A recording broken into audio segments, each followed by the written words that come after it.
Hey guys, in this video I'm going to show you how to connect your Samsung TV to the Xfinity Wi-Fi hotspot. Really easy and simple. So first things first, what you're going to do is you're going to go ahead and press the menu button on your Samsung remote and then go ahead and open up settings. And then on settings, you're going to go to general right here and then select network. So settings, general, click on network. Then you're going to go ahead and open your network settings. And right here, guys, what you're going to do is you're going to click on wireless. So you choose wireless from the network type.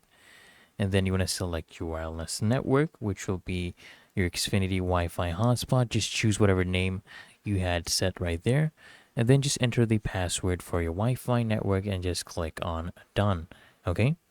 And then basically what's going to happen is your TV will test the network connection. And if there is any issues, it will display it. And if you're connected, it will show this message right here. Your TV is connected to the internet. You just go ahead and click on OK, and you will be connected to your Xfinity Wi-Fi hotspot. Really that easy and simple, guys. So I hope this video helped you out. And if it did, guys, consider smashing that like button as well as subscribing to frequently asked questions. And I'll see you in the next one.